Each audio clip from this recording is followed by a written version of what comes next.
Greetings, everyone, and welcome to Maheiii. Today, we're going to be talking about a very important topic that is often ignored: mental health. And to talk about this, we have a very special guest who has completed her bachelor's in applied psychology and is currently pursuing her master's in clinical psychology. So, please welcome Matilda Elangbam. Yes, so hello people. My name is Matilda Elangbam. I am a master's student at Manipur University, currently pursuing psychology. It may be clinical, I don't know. I'm still going to the direction of it.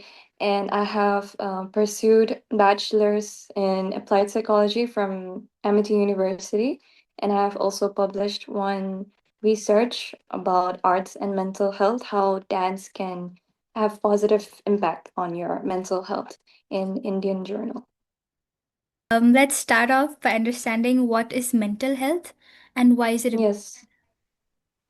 Mental health, well, we can say it's an overall of your cognitive. Cognitive means your thinking processes, your emotional well-being, your feelings, your behavioral well-being, your social well-being as well. It's all put together. It's not just one thing. So when there is physical health, mental health is also there. It goes along together. It took a long time for people to understand that, but why is it so important? Oh, I forgot to mention mental health. It does not actually mean the absence of mental illness. So people can have mental illnesses and still take care of their mental well-being. So when somebody is injured physically, it does not mean that Maheiii, your physical well-being is not there. How am I supposed to put it in words? We can just mix all the. Like mental health does not mean the absence of mental illness. It can exist alongside with it. Hmm. Yeah. It doesn't And just why is it mean someone is. important? Yeah. And why is it important? Because our mind is like the operator of all the things and all the areas in our life. If this is compromised, then it can affect, for student life, it can affect your studies, your relationship with yourself, with your friends, your family, and it can lead to isolation, and which can decrease your mental well-being. At the same time, since your studies is compromised, your relationships are compromised, your future, your career path will also be compromised. So it affects all the areas of our life. So this is why mental health is so important. So if it's like a ripple effect, if one thing goes off, it affects all the areas of your life. Yeah. But as we talk about mental health, how do we understand the difference between normal stress and serious mental health issues? I think we can differentiate these two, normal stress and serious mental health, looking at two perspectives. One is the intensity of how much it is impacting you, and the duration of how long it persists. So for normal stress, it does not impact your daily functions, your daily functioning, day-to-day functions, and every you can still go forward of your day without, sometimes stress gets too intense that you cannot even get out of your bed to brush your teeth. That comes to like serious mental health issue. But for normal stress, like having an exam deadline, or I have an audition coming up, you can still perform all your day-to-day functions. Okay, and then the intensity of the emotions, you can cope up with it easily with support and rest and recovery. But the intensity is also the duration is also kind of temporary, like it goes away with time. But for serious mental health, the intensity is like it affects your day-to-day functioning. It gets so dark and depressing that it gets hard to even get up from your bed, to open the curtains, to even brush your teeth, to maintain your physical health, hygiene. It gets very hard for that because you're fighting all these demons inside your head, all right, that nobody else can see. So the intensity of the emotions is also really heightened. Like if you're feeling sad, you're feeling sad to like an extreme. So the range of emotion goes really extreme. And for the duration part, and you're not able to cope up easily with serious mental health issues unless proper professional support is needed or with self awareness. But for the duration of serious mental health, according to DSM 5, the symptoms of these mental health issues need to persist at least for 2 weeks, or in some cases, up to 6 months to be classified as serious mental health issue. Yeah. So, if someone faces that serious mental health issue, what should they do? Serious mental health issue, I recommend them to first seek out professional help. That is the best thing that they can do.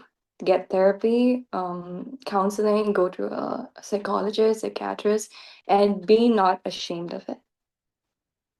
Yeah, get help. Getting help is the first step. So it's one of the bravest thing that you can do. That's one thing. There's always a stigma around like getting help for mental health issues. I Um, know, right? Especially in India, in the place that we live in, it's like if we try to get help or mention even few psychologists, they deem us as like, really psychotic, and they cast us and they see us as an outcast and treat us have misjudge us. So it's important for us to I am really grateful to you for bringing up this session because it helps people get to know more about these mental health issues and spread awareness. So I'm really proud of you for that because you're taking one step ahead to end these type of stigmas. Yeah. I definitely feel that when students at this age, when they're preparing for exams and stuff, and not just in students, like even when we talk about adults, they also often ignore their mental health, and it starts from They youth. do. So Yeah. I think it's very important that they start from basics by defining what mental health is and all these things. Mm-hmm. So how can we support as a loved one or a friend to someone who's facing mental health issue? First of all, we should check in, like, if they are first socially withdrawing themselves, if they are isolating themselves, there are changes in behavior patterns, like changes in diet, sleeping pattern. So these are all behavioral things that the overt behaviors that we can see. We cannot see the things that are going inside their minds. They're pretty good at hiding these stuff, so we can at least see the nonverbal cues.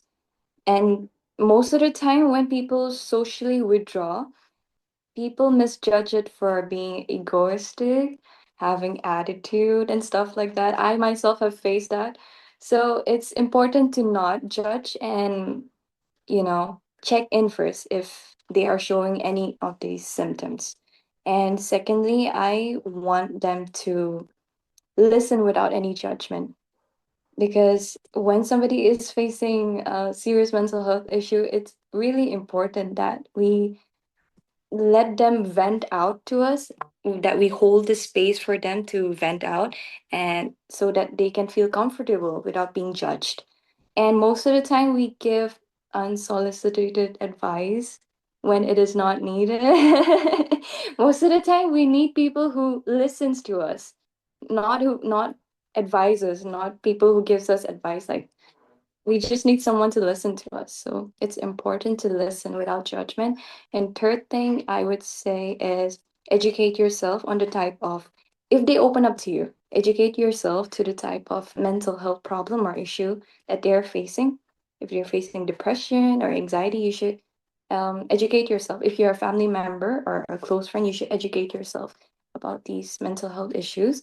And third, we should I think there's a lot, as you said, there's a lot of shame around getting help. So we should tell them and reassure them that there is no shame in getting help. So tell them to get. seek out for professional help. Yeah. Definitely, I think knowledge is very important because when if you don't know what you're sick at, then you cannot cure it. Exactly, exactly. Being self-aware is the first step to Mm. cure anything. But when we talk about children or students at this age, we all have faced bullies at school and stuff. And sometimes Mhm. students have seen that it affects a lot. Yeah, it does. How should we deal with that as from the student's perspective, as well as us as elders or us as people who can give support to that particular student? Well, I am not very much where I'm not I'll be honest with you, I'm not very much well equipped with how to deal with bullies at school. But I for sure know the fact that bullies, they, first of all, I think we should let other people know that bullies, those who bully other people, they come from a place of insecurity and a place of lack of power or maybe self hatred at some point. Or they may have problems at home or any problem that they're facing in any situation of their life, and they're projecting those things onto you. They're dumping all those things onto you. So, first of all, I think we should understand that because they feel insecure of you because you have something that they don't. And they bully people because they want power, right? So, you you being there, you giving attention, you they need the thing that I'm about to say is they need you to basically feel powerful. So, the things that you can do to deal with all these bullies, maybe you can first practice assertiveness, being assertive without being rude or being arrogant. And second, setting boundaries for yourself. Key, the thing that you did today, it made me feel this type of way and this and this. So I prefer you should not do it again. And just speak up for yourself, because if we keep silent, then they will increase. I don't know. If we keep silent, then they will bully you more, I guess. You need to speak up. We need to speak up. And if you have the power, then I think you should cut these people off and block them, not give them any attention, because your attention, your emotional reaction is the power that you give to them. So these are the steps. I am not really sure how to deal with bullies, but I think these will help. And for people like us, like elders and the authority, um, I think the one who is getting bullied, they should approach like higher authorities to deal with these stuff when you're not able to deal with it alone. Because I've seen many cases of bullying where it affects your self-esteem a lot, and your mental health, and sometimes it can lead to unaliving yourself. So yeah, you should really seek out for help. What you said was exactly what we need to explain. Tell the students that this is the perspective.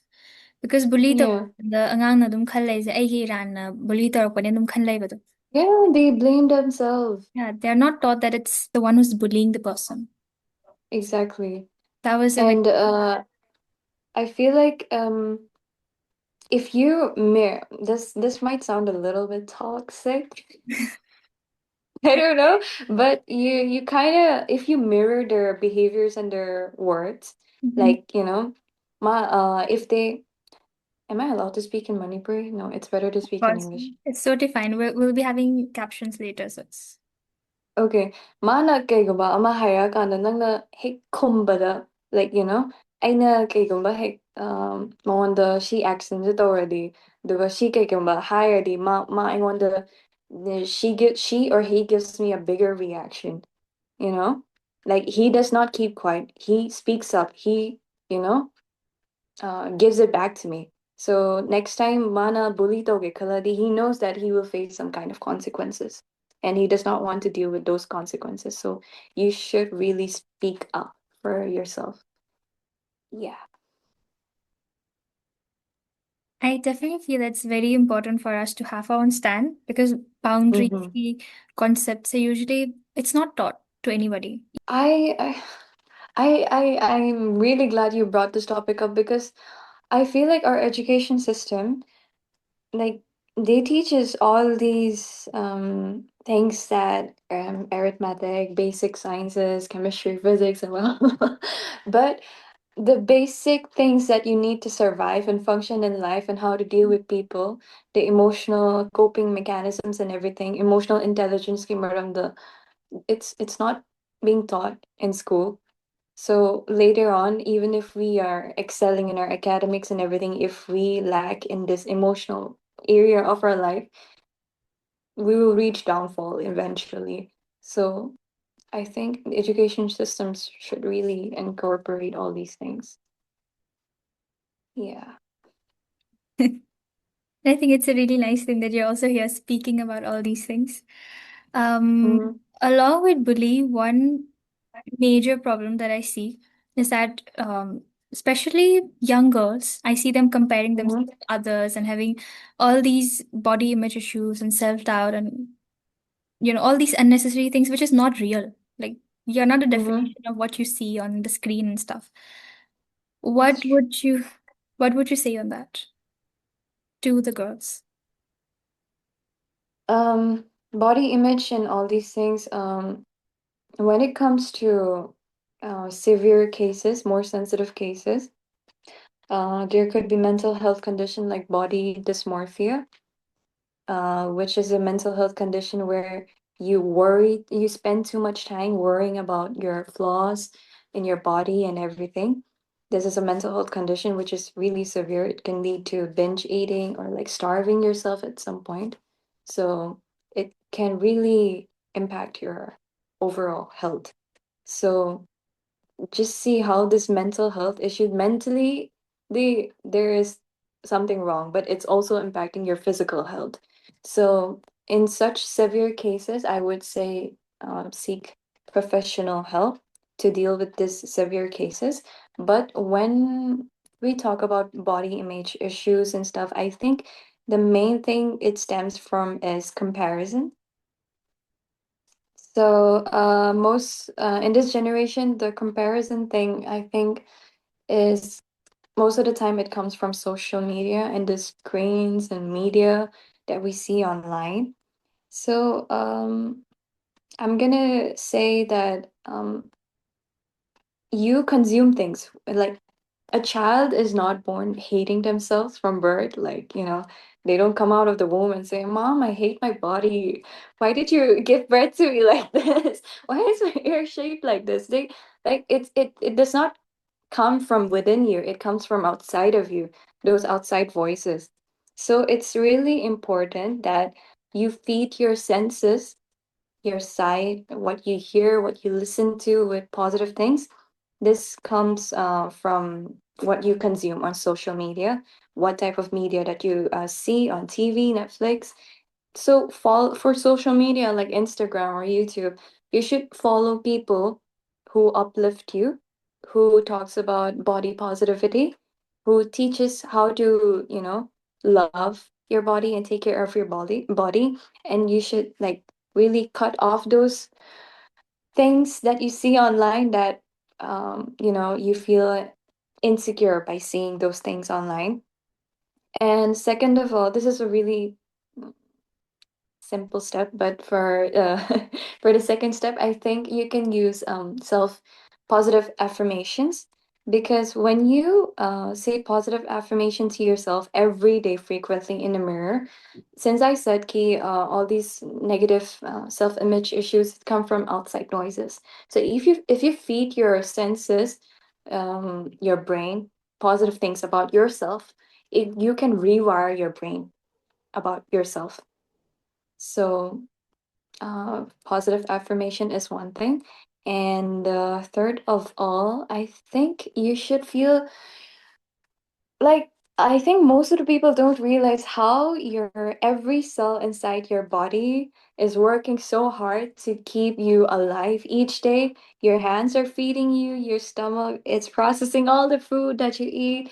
And you have cells working 24/7 even without you knowing, to repair the wounds that yeah, from physical harm and everything. So you should really feel send love to your body. You're working so hard for me to keep me alive each and every day, to function, to show love. I have hands to give myself a hug, to give people that I love hugs.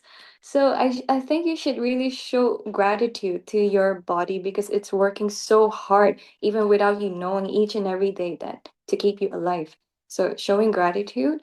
And lastly, I would say you should invest time and energy, or even sometimes money, to your body, your physical well-being and everything. Because when you compare yourself to others, you are giving your energy to them. You're giving your attention, your time and energy to them, not yourself. So I feel like the most of the people who are depressed and comparing themselves, they give away their energy to other people. So instead, pull all of that energy back to yourself. Like, put all those time wasted on comparing yourself to others, put that time to get to know yourself. What type of mm, body you are, what your body needs, your facial structure, your hair. Like, take time to get to know yourself. You get to know your body, your skin, your hair. So put time and energy and invest it on yourself. So that's so that you can love yourself. And I feel like being beautiful, feeling beautiful, and being comfortable in your skin, it's not just about physical appearance. It's more about the energy that you invest. Have you done the inner work in yourself? So it's more about the energy. It's not about the physical appearance. You when you walk into the room, you carry that energy, and your aura, your energy speaks for itself, so that you won't need any external validation. I hope that I was able to express myself. It Well, actually, I actually connected when you said that you are not born with being insecure with yourself. It's actually the noise. mm-hmm. Because I have Yeah. faced it when I was growing up. I remember in eighth standard, there was this one, Mm-hmm. like a couple of guys who passed a statement saying that, oh, your hands are a bit weird, or like certain things like that. And Oh my goodness. I never thought of myself in, I never even thought that I had any such problem in my life until they started telling me that, oh, you look a little different, or you look. The comments were not something which would ever make such a young person feel good. But I Mm-hmm. think how I overcame is when I realized that they're just projecting their mentalities towards me. That doesn't Insecurity. define who I Yeah. am. Yeah, so that was something that I personally faced. And it's really nice that you brought that up. I know. Mm. I also faced like body image issues when I was younger. I think it has most of the time it has to do with media, like how one decade back you saw how being skinny and having fair skin was the beauty standard, but now it has shifted to being tanned and curvy, whatever. The media really plays a huge role to that, and what you see online. Because like when Okay. you look yourself in the mirror, you see the person, you see the image Mm. of the person, of the people that you have loved the most, your mom, your dad, your grandma, all of these things. You're born with their features. So when you look into the mirror, you see the features of the people that you love the most. So it creates something meaningful. Like I represent something. Like I see the people that I love when I look in the mirror. So I think that's really important. I think that's a very beautiful perspective. It's a reality as well that people don't realize. Yeah. This is the most chill conversation I've ever had on my. Really? Yeah. It's I'm like just really. Grateful. It's Okay, like sister to sister conversation beside a bedside, having some tea. Friendly conversation. definitely. Yeah. Okay, so we've talked about all the problems and everything. There should be some set habits that one should be doing. Like if we talk about maintaining a good physical health, we have to exercise, Mm-hmm. do that thing. People Mm-hmm. don't do that for mental health. And I think it's very important to start from a young age. What are some Mm-hmm. small daily habits that they can follow to keep themselves mentally healthy? Um, I think there are three main basic things. First of all is your sleep hygiene. Your sleeping health is really important. Our body has a biological clock that we forgot because of our, all these, I don't sleep at night, I study, I hustle, all these hustle culture. So it's really important that you follow your own biological clock inside of you. So having a really healthy sleep schedule, like getting 8 hours of sleep, 8 to 7 hours of sleep each night is really important. And not like you're sleeping at 4 a.m. and waking up at like uh, 1 p.m. That's not healthy because you're really disrupting your biological clock. So there is a time like I can explain this in Ayurvedic terms. Like so from 10 to like I think from 10 o'clock your body produces a certain hormones. It detoxifies your toxins in your lymphatic system and everything. So your body has its own timing of working on these things. So if you're awake in those hours, your toxins are not removed, and it affects you mentally also. So having a really healthy sleep schedule is really important. Second, I think would be moving your body, exercising. As you said, like, they have gym for physical health, but this physical health is also interlinked with mental health a lot.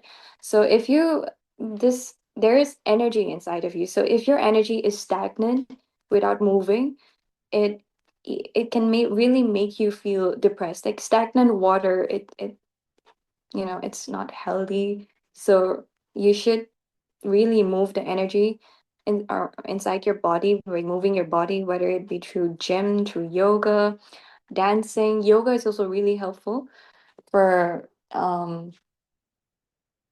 if we talk in terms of like spirituality in Ayurveda, there are like seven chakras in the body. I'm not gonna go in detail, but yoga really helps to balance all these seven chakras because when these chakras are blocked or not aligned, it can also impact your mental health and your bodily functions. So moving your body is really really important. And third of all, I feel like um doing breath work. I have heard a lot of people, I've tried myself like meditating for years, and it has not really worked for me because I didn't know how to meditate properly and everything. But there is a separate thing called breath work. Like there is a really structured thing that you can follow. So my therapist taught me that there is a 4, 7, 8 count breath work where you inhale for 4 seconds, hold it for 7 seconds, and breathe out for 8 seconds. So you can do this for 35 times, and or for 10 minutes, it can really regulate your nervous system, calm down your mind and your body. Or you can, there's also another type of breath work called the box breath work, where there is 4 4 4. You breathe in for 4 seconds, hold for 4 seconds, and then breathe out for 4 seconds. And there are many things you can do to, incorporate in your daily habits to improve your mental health. And I feel like I started a journal business a few months back. Though I also kind of proposed a research article. Not proposed. It was a research convocation or something. conclave, research conclave seminar, research seminar. So it was on journaling and mental health. My topic was on journaling and mental health. So I explained to the people that, we have gym for physical health, but what do we have for mental health? Like, what tool can we use for mental health? There's literally nothing. So I feel like journaling out your thoughts, your feelings. There are many different type of journaling, like cognitive behavioral therapy, where you convert your negative thoughts to positive thoughts.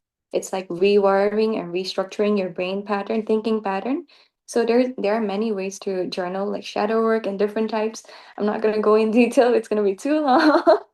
So journaling, like all these tangled up thoughts inside your brain, once you have it on your paper and you can see it physically, it's like, um you shower every day to get rid of all the dirts from your body. So it's like journaling is like getting rid of all the things inside your mind that is bothering you inside the paper. So it's really effective.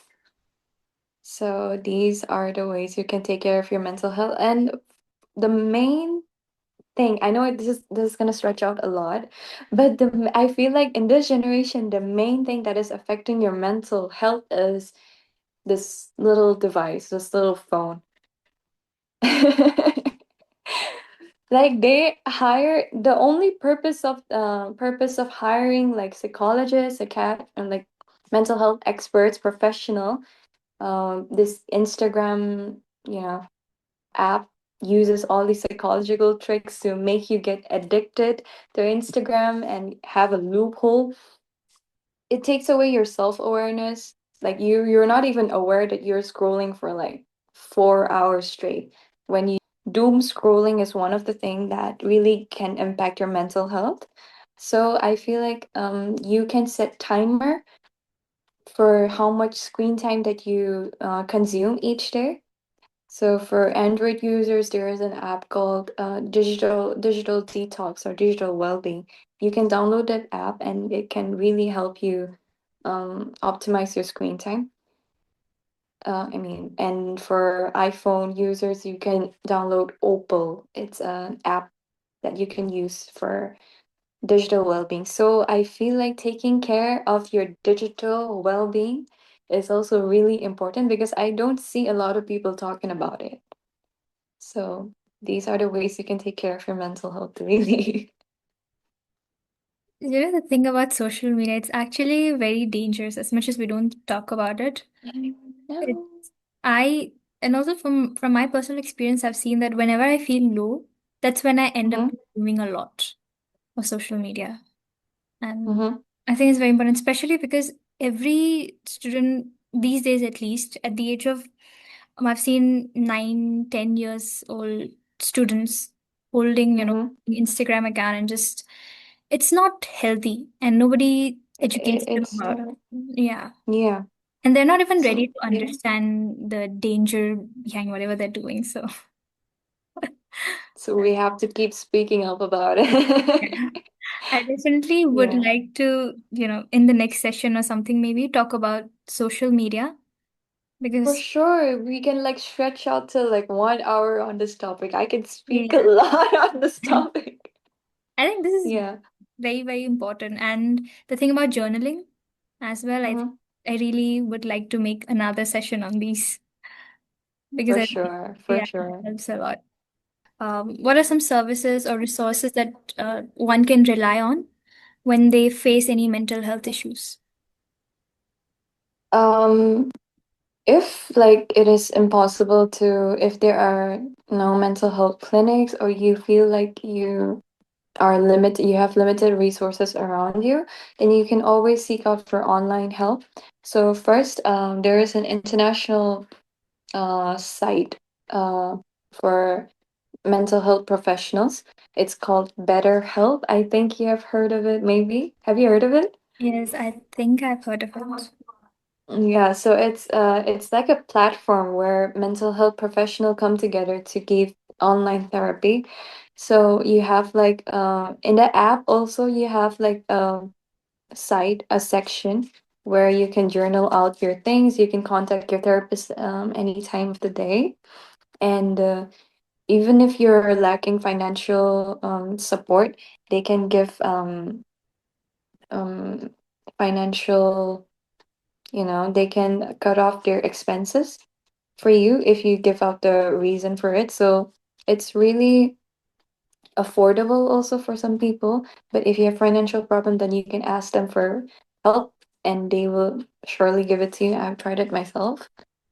So it's really helpful. And for India, I think I recently discovered there is a platform called Rocket Help.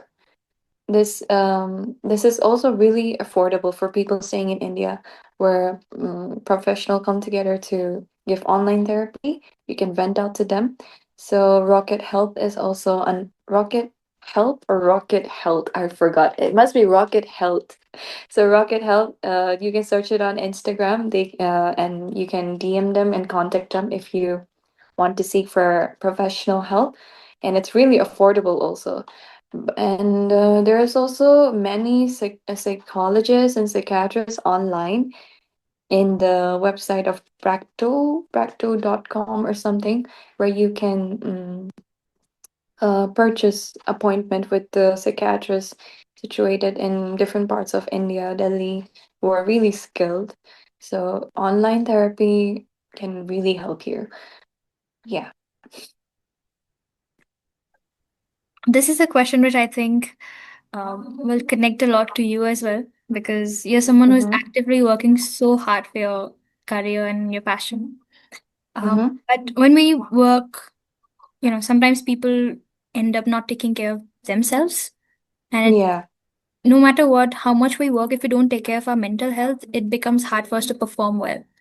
If you Yeah. have all these big dreams and like passion and stuff. So, Mm-hmm. how can someone manage to, strive for excellence in their chosen field Mm-hmm. while also keeping themselves mentally fit? First of all, I would say the most important thing, the most crucial thing would be setting work boundaries. I don't think many people are aware of that because in this hustle culture, in this a day and age where I think the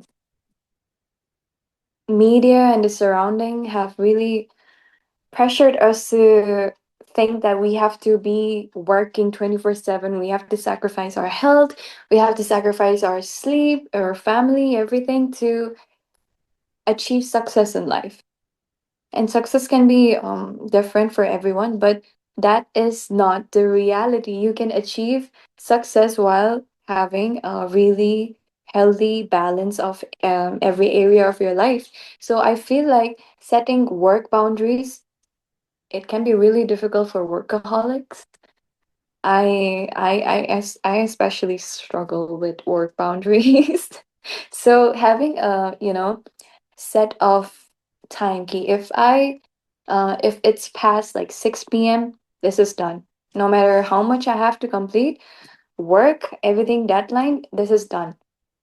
So we should really teach ourselves, because this is not an inborn quality. We have to, this is a skill that we have to build and practice day by day. So practicing work boundaries is really important. And during the time when I was a nerd, when academic performance was so important to me, I have learned through my personal experience. I, first of all, disclaimer that I am no mental health expert or professional. I'm just a student studying psychology, and I will be giving advices through all of my experiences and the things that I've come across and studied. So from my experiences, there is one thing I made up. This is called 3 R's. 3 R's meaning your relationship, your rituals, and your routine.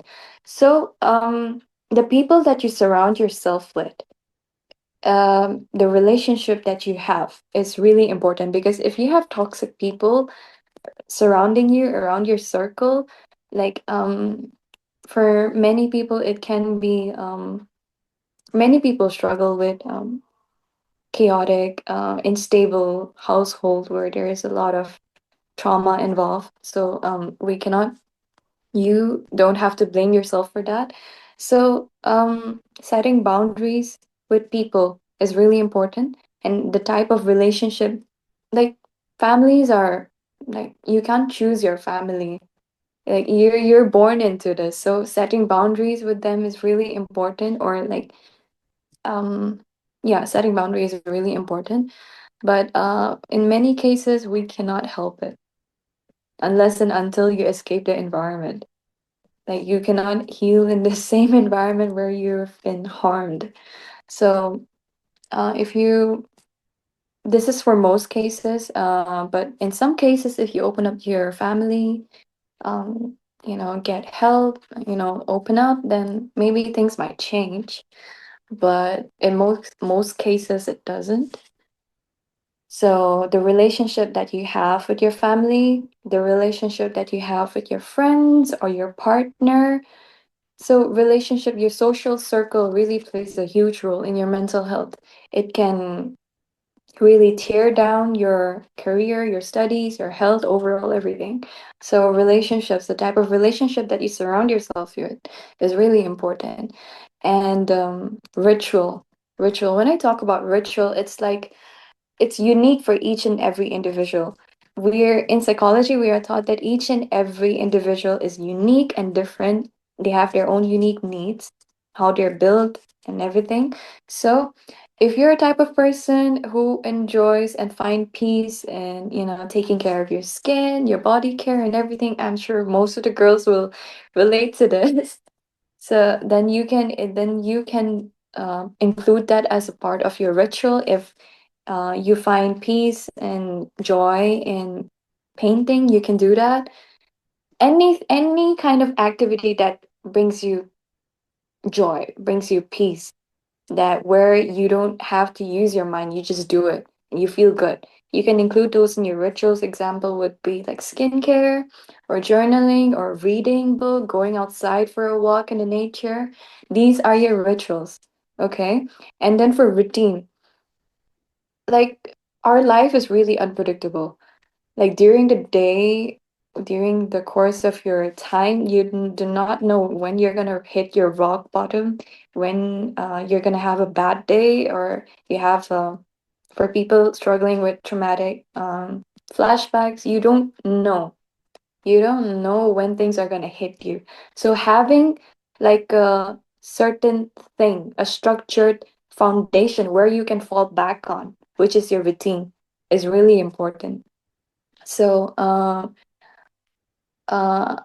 like having a morning routine, a set of morning routine, a set of like evening routine when you wind down, you cut off first, set your work boundaries, then you have your night routine, taking care of yourself and everything. Taking care of yourself and your social health, your physical health, your mental health, are you reading, spending time with your family, or your sleep, eating, everything. This is all includes in the routine. So it provides a structured, a backbone of how you function during the day and something that you can fall back on when you have a bad day. So these three things are really important when you strive for something bigger. And in case you face a really stressful day or a really bad day at work or something really traumatic or happened to you during the day, you need to have healthy coping mechanism to bounce back from that burnout or everything. So I've seen like most of the people when they encounter with stress or challenges, they turn to negative coping mechanisms such as like drinking, smoking, or in this case, we can even say social media, doom scrolling, trying to distract yourself. So having healthy coping mechanism is also really important to regulate your nervous system. We got to learn a lot from this session, and I Mhm. just have one last question. Yes. What advice or message would you like to share from your personal experience on self-love and self-care? Like to the audience or to the people who's watching who's struggling with self-love. From your personal experience. From my personal Yeah. experience about To the, self-love. yeah, to the youths watching this video. Oh, okay. I have to think about this. I think okay, I think a lot of people can relate to this. Um when we grow up, when we grow up, every little girl's or little boy's dream is to have like a happy family or like a loving relationship like their parents, or have a healthy home in contrast to what they were brought up in, if they were brought up in a broken household. So we romanticize growing up that, you know, we need to have this. This is like our sole purpose in life and everything. But when you grow up and see the reality, there is there is a lot of energy sucking vampires out here, cruel people out here with no empathy who wants to use you, take advantage of you growing up, and just suck the energy out of you. So I feel like um, when a child grows up in a toxic environment where abuses were common, physical abuse, verbal abuse were common, and they see it as a form of love. They have already formed their definition of love, that this is abuse, this is love, abuse is love, sacrificing your own need is love, tolerating negative things from others is love. So growing up, we have been conditioned, our mind has been conditioned like that growing up, and it's not our fault. It is definitely not our fault, but growing up through all the experiences or learning from others' experiences, you begin to, you know, question, key, is this the only type of love that exists in the world? So whenever you encounter someone who wants to take advantage of you, who crosses limits, who disrespects you, I think we girls really need to learn how to leave at the first sign of disrespect, at the first sign of abuse, because later on, if you keep on tolerating those things, it can really impact your nervous system, and it can overall impact your brain chemistry, your health, and everything. And the damage that they have caused, the abuser have caused, it will take a long, long time to detox from that, to recover from that, to restore yourself to a normal state from that. So I think that growing up, you have to be really careful about who you want to associate yourself with, have boundaries, and learn to leave. Please learn to leave. So that's one of the bravest thing that you can do. That- It's not just about young girls, but I see this, Mhm, um, especially in my immediate surrounding. I see women not being able to, stand up for themselves or not, mhm. and they don't realize where they're jumping into or where they're drowning into. So Yeah, it takes courage, and it's very important to know when to walk away when it's needed. That's it. exactly. Especially when you grow up in a when you have a history, when you grow up seeing like these negative environment, it is really important to break the chain. You being the, you know, black sheep of the family, I guess, to, say that this ends with me. Like Mm. this ends with me. This is not continuing with me. Because our parents, our elders I think anyone who's in an abusive relationship, they don't realize that they're not only impacting themselves, but also they're impacting their kids, their child, the other generation to come. Mm, It's like a subconscious thing where it's embedded in your mind that this chain of toxicity is what we call love, but this is not it. So, growing up, I think being self aware, learning from your mistakes, and being brave enough to leave an abuser, because I have seen in most cases that the toxic attachment that you form in your childhood growing up, the type of attachment that you form growing up with your caretaker is the type of relationship that you're likely to form with your future partners as well, mm, whether it be abusive mm, or anything. If it's healthy, well and good, you set a standard for that. But if it's like the cycle repeats itself, yeah. so you need to be the one who breaks the cycle and say this stops with me, because after you gain the self-awareness, it becomes your responsibility Mm, to change this pattern, but it is not your fault that you were programmed like this. mm, Yeah. definitely. These are a very sensitive topic, but also very important topic to talk about. And It is. I think the entire session has been really, really helpful. And I think it's very important for every student to Mm-hmm. watch this. So to all the students watching, I would just want to say that if you have anything you want to talk about, any questions or just anything you want to ask us, you can definitely drop them down in the comments. And also, I think I can mention your socials on the description or like something like that. So, Sure, sure, for sure.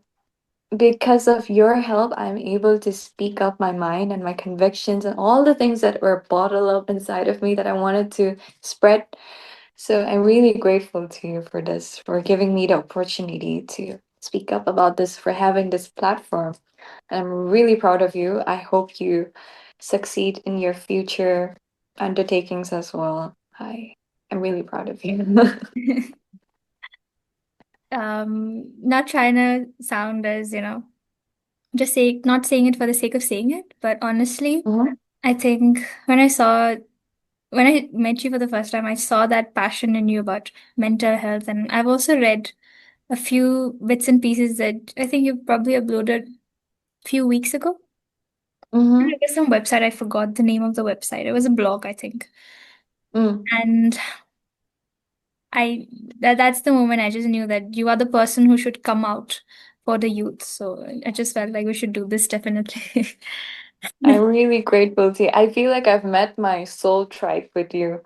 Like our purpose and everything passion aligns with each other, and I'm grateful, and we should really help each other out because they need more people like you And I to feel speak up about this. definitely. But I think it's also important Yeah. we be humans to each other because no one's always doing their best. So Yeah, that's true. this was most chill and the most perfect um you know, light went off. And there It's was fine. all these things, but I think this is the most fulfilling session I've ever had. And I don't know how to So, I don't know how to outro this, but mhm, I think I'll just end by saying that to all the students, mental health is something that we not just talk about for the sake of talking about it. It's very important. It's something that is very, how do I say? It's very overlooked crucial. and not cared about. Mm, But it is mhm. the thing that's going to drive your entire life. It's where your mental and emotional health, when you're mentally and emotionally healthy, that is when everything starts. So, Aligning. Yeah. thank you so much for watching this session till the very end. And we'll come up with more fun sessions like this. And you can also follow Matilda uh, on all her socials. I'll link them down. Thank you so much for watching this session till the very end. And For more such videos, please subscribe to Maheii's YouTube channel. Tagachek. Please do. Please subscribe. Hit the like, share.